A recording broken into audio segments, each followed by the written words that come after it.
சரி.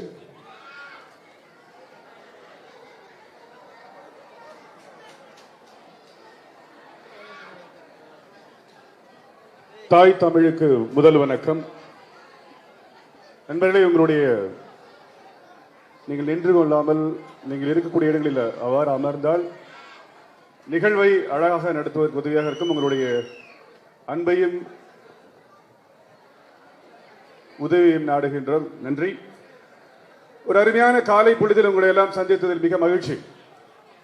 தேடி சோறு நிறைந்தென்று பல சின்னஞ்சிறு கதைகள் பேசி மனம் வாடி துன்பமிக உழன்று பிறர் வாட பல செயல்கள் செய்து நரைகூடி கிட பருவம் எய்தி கொடும் கூற்றுக்கிறை என பின்மாயும் பல வேடிக்கை மனிதரை போல் நான் வீழ்வேன் என்று நினைத்தாயே என்னுடைய பாரதியின் வரிகளை இந்த அவையிலே வைத்து நாங்கள் பார்த்து வியந்து இந்த தமிழகம் 2021 முதல்வராக பார்த்து வைக்க போன்ற எங்கள் பாரதியையும் இந்த நேரத்திலே வணங்கி 50 வருடங்களுக்கு பிறகு தமிழகத்தில் ஒரு அருமையான ஆட்சியை கொடுப்பதற்காக இந்த வேளாங்கண்ணி மண்ணிலே உங்களிடம் வந்திருக்கக்கூடிய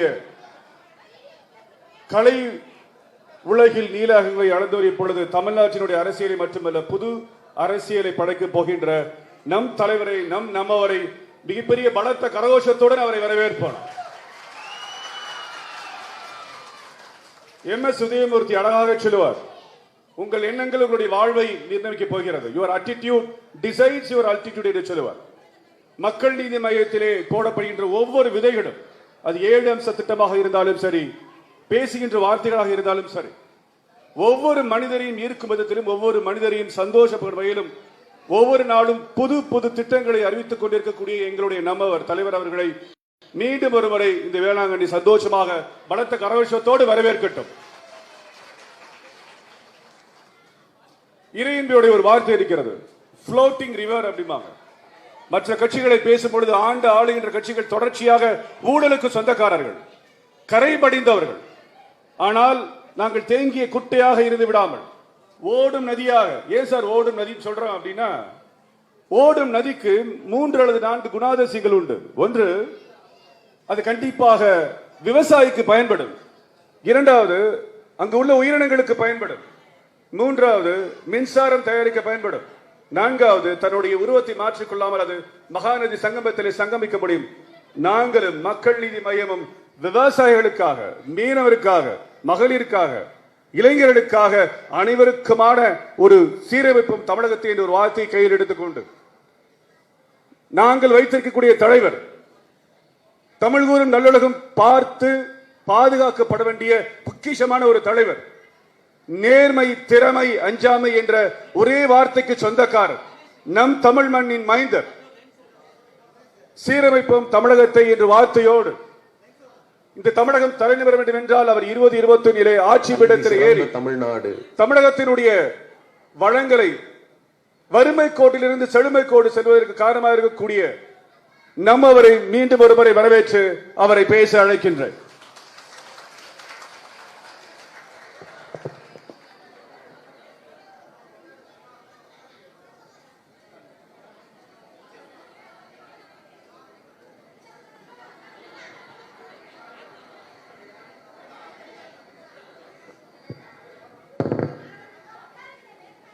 என்ன இது வேண்டாமா?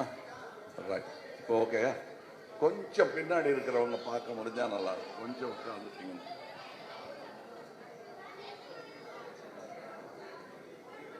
ஏன்னா அவங்களுக்கு தெரியல, அதனால தான் அவங்க சத்தம் போட்டுருக்காங்க.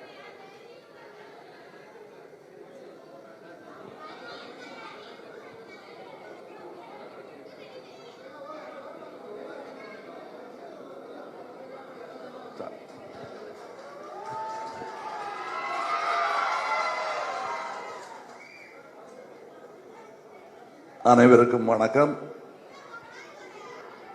சீரமைப்போம் தமிழகத்தை என்று சொல்லும் பொழுது அது உங்களையும் சேர்த்துத்தான், நீங்களும் சேர்ந்துதான் சீரமைக்க வேண்டும்.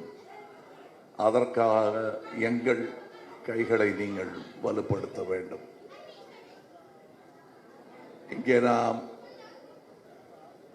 கஜா புயல் போது வந்தேன். அதுக்கு முன்னாடி ஒரு 40 ஆண்டுகளுக்கு முன்பாக இங்கே நான் வந்திருக்கிறேன். ஒரு சினிமாவில் உதவி இயக்குனர் நான் இங்கே வந்திருக்கேன். இங்கே நம் கூட்டத்துக்கு நடுவில், அதுவும் இத்தனை அன்புக்கு நடுவில் பிரச்சார பாணியில் பேசுவது சரியாக இருக்காது. என் குடும்பத்தாரிடம் எனக்கு உதவி செய்யுங்கள் என்று நான் கேட்பதாகத்தான் நான் இங்கே நினைக்கிறேன்.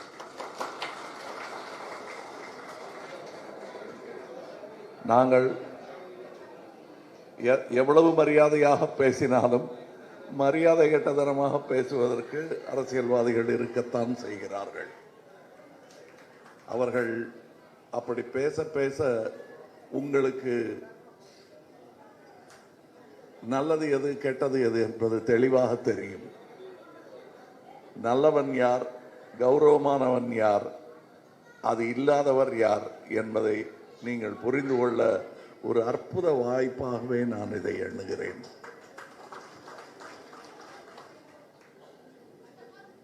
வைதாரையும் வாழ வைக்கும் தமிழகம் என்பார்கள். நாளை அவர்கள் அரசு அகன்று வெறும் மனிதர்களாக அவர்கள் இருக்கும்பொழுது அவர்களையும் வாழ வைக்க வேண்டிய கடமை எங்களுக்கு உள்ளது. நாங்கள் பழி வாங்கும் அரசியல் சார்ந்தவர்கள் அல்ல. பழி போடும் அரசியலும் எங்களுக்கு கிடையாது. வழி காட்டும் அரசியல். எங்க மக்கள் நீதி மையம் என்று சொல்வதை விட நம்ம மக்கள் நீதி மையத்தில் பெண்களுக்கு கொடுக்கப்படும் மரியாதையை இந்த அரங்கத்தை பார்த்தாலே தெரியும். அவர்கள் முகத்தில் இருக்கும் சந்தோஷமும் இங்கே பத்திரமாக இருக்கிறோம் என்ற தன்னம்பிக்கையும் அவர்கள் கையில் இருக்கும் குழந்தைகளும் முகத்தில் இருக்கும் சிரிப்பும் எடுத்து சொல்லும். நீங்க பாத்தீங்கன்னா மற்ற கட்சி கூட்டங்கள்லாம் வற்புறுத்தி பாதுகாப்புடன் காசும் கொடுத்து பெண்களை வர வைக்கணும், ஏன் கூட்டத்தையே வர வைக்கணும், அப்படித்தான். ஆனா இங்கு வெவ்வேறு தரப்பினர், இங்க வர்றவங்க எல்லாருமே பணக்காரர்கள். காரணம், பெருந்தன்மை, ஒரு பணக்காரன் குறித்தான எல்லா பெருந்தன்மையும் இங்கே இருக்கிறது. காசு வாங்கி கொண்டு ஏதோ வந்தோம் என்று ஒரு கூட்டம் அல்ல இது. இது கூட்டமே அல்ல, இது குடும்பம். அது புரிந்து கொண்டுதான் பேசுகிறேன். நீங்கள் இப்ப செய்ய வேண்டியதெல்லாம் இந்த செய்தியை உங்கள் நண்பர்களுக்கு ஒரு ஆள் 100 பேர்கிட்ட சொல்லுங்க. நம்ம வேலை முடிஞ்ச மாதிரி தான். அதை நீங்க அதுவும் தாய்மார்கள்ட்ட விட்டுட்டா அவங்க சில ஆண்கள் போக தயங்கும் இடத்துக்கு கூட தைரியமா போய் நம் பெருமையை சொல்லிவிட்டு வந்து விடுகிறார்கள். இது நிஜமா நடந்தது, நான் சொல்றேன். ஏன் அங்கெல்லாம் போக மாட்டேங்கிறீங்கன்னு அங்க அந்த கட்சிக்காரங்கெல்லாம் உட்காந்து மிரட்டுறாங்க. சார் 10-15 பேர் கூட்டமா வர்றாங்க, நம்ம 4 பேர் போனா ஏதாவது தகராறாயிருமோன்னு பயமா இருக்கு என்று சொன்ன இடத்துல நாங்க போறோம்னு மகளிர் உள்ள போய் இதே 5-6 பேர் தைரியமா உள்ள போய் இவங்க செய்ய வேண்டிய வேலையை செஞ்சு முடிச்சிட்டு வந்துட்டாங்க. இன்னமும் பெண்களுக்கு மரியாதை இங்கே இருக்கிறது. அதை இந்த அரசு போற்றவில்லை, பாதுகாக்கவில்லை என்பதற்கான சான்றுகள் ஒவ்வொரு ஊர்லயும் சின்ன பெண்கள் அப்படியே கடத்தப்படுகிறார்கள், அல்லது நார்ச்சந்தியில் நின்று கொண்டு ஒரு காவல்துறை அதிகாரி ஒரு பெண்ணிடம் தகாத முறையில் நடந்து கொண்டதற்கு ஊரிடம் தர்ம அடி வாங்கி கொண்டு ஓடும் இந்த நிலை ஒவ்வொரு நாளும் நடந்து கொண்டிருக்கிறது. பெண்களை மதிக்கும் அரசு இந்த மாதிரி செயல்களை உடனே தண்டிக்க வேண்டும். அதை அவர்கள் செய்யவே இல்லை. நான் எங்க உபதலைவர்லாம் பொள்ளாச்சியில ஒரு இடத்துக்கு போயிருந்தோம். இன்னையோட 670 நாளோ என்னமோ அது இன்னும் எந்த விதமான நடவடிக்கையும் எடுக்கல. நாங்க அந்த வீட்டுக்கு போயிருந்தோம். அங்க வந்து அந்த பொண்ணு ரொம்ப சின்ன பொண்ணு கெடுக்கப்பட்டாள். அதெல்லாம் அது ஒரு பெரிய விஷயமாவே எடுத்துக்காம, அதில் ஒரு பெரிய ஆர்வம் காட்டாமல், இன்னும் அந்த கொலைகாரன் எங்கேயோ சந்தோஷமா சுத்திட்டு இருக்கானோ இல்ல தண்டனை வழங்கப்படாமல் வக்கீல் பாதுகாப்பில் இருக்கிறாரோ அது தெரியாது. நீங்கள்லாம் மறந்து போயிடுவீங்க அப்படிங்கிற நம்பிக்கையில தான் அதை செய்யாம இருக்காங்க. அதுக்கு ஒன்றும் தண்டனை கிடைக்கலையேங்கிற தைரியத்தில் தான் தொடர்ந்து இந்த மாதிரி ரவுடித்தனங்கள் நடந்து கொண்டிருக்கின்றன. இதை மக்கள் நீதி மையம் மாற்றியே ஆக வேண்டும். இங்க இருக்கிற விவசாய நிலங்களை எல்லாம் வேறு வேலைக்கு குத்தகைக்கு விடுவது என்பதை அரசு கைவிட வேண்டும். அதை வலியுறுத்தும் மக்கள் நீதி மையம் அரசு.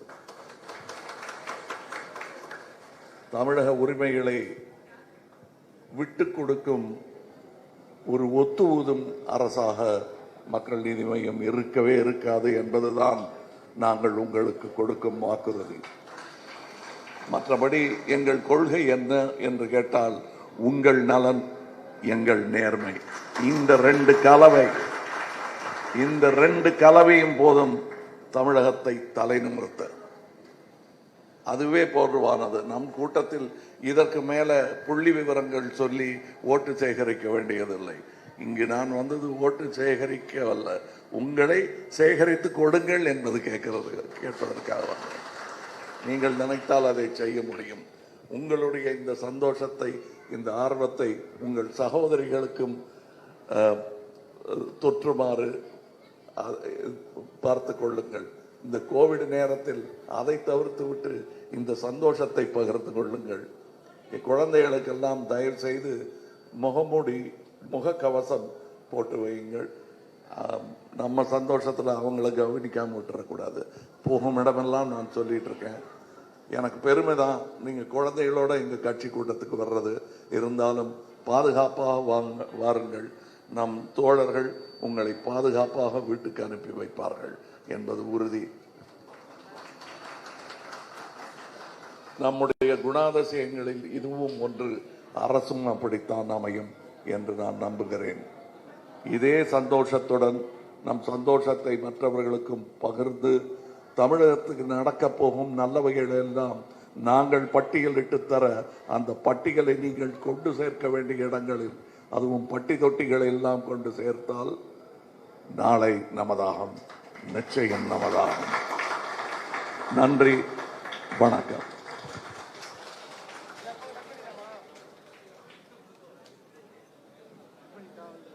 இந்த நிகழ்வில் கலந்து கொண்ட உதவி தலைவர், எங்களுடைய கட்சியின் துணைத் தலைவர் மகேந்திரன் மற்றும் பொதுச் செயலாளர் உமாதேவி மற்றும் சந்தோஷ் பாபு அவர்களுக்கும் எங்களுடைய நன்றியை தெரிவித்துக் கொள்கின்றோம். மற்றும் இந்த நிகழ்வை அழகாக வடிவமைத்துக் கொடுத்த சிது வேதாரண்யத்திலும் சரி, நேற்று நடந்த நிகழ்வும் சரி, இன்று நடந்த நிகழ்வும் சரி, அவருக்கு மிகப்பெரிய பலத்த கரகோஷத்தை நம்முடைய மாவட்ட செயலாளர் சிதுவிற்கு அளிக்கலாம். சிதுவோடு தோளோடு தோல் கொடுத்த அனைத்து நம்மவரின் உறவுகளுக்கும் இந்த நேரத்தில் நன்றி பாராட்டி விடைபெறுகின்றோம். நன்றி, வணக்கம். நிகழ்ச்சியை முடிவதற்கு முன்பாக ஒரு அன்பளி, the token of love and appreciation to our நம்மவர்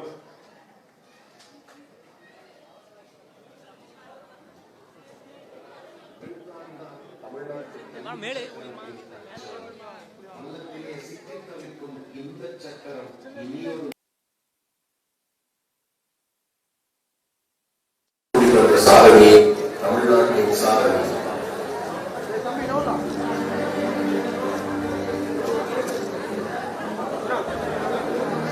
சென்னை மாநகரில்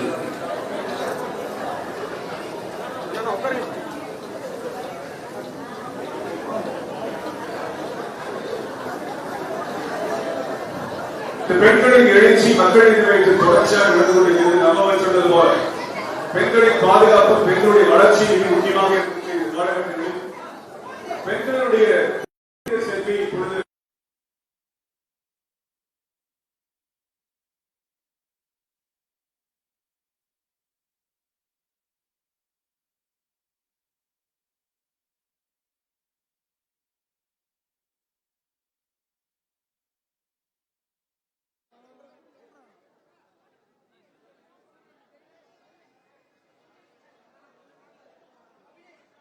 கண்ணன் தலைமையில், மையத்தினுடைய உறவு கண்ணன் தலைமையில் இன்று 100 பெண்கள் இணைந்திருக்கிறார்கள்.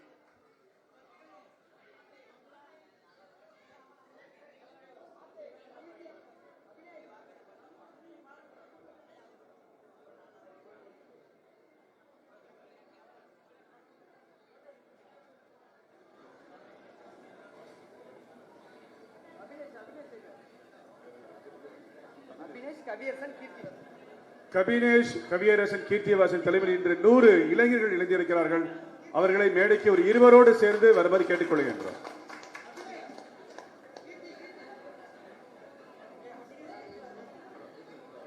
கீர்த்திவாசன், கீர்த்திவாசன், அபினேஷ்.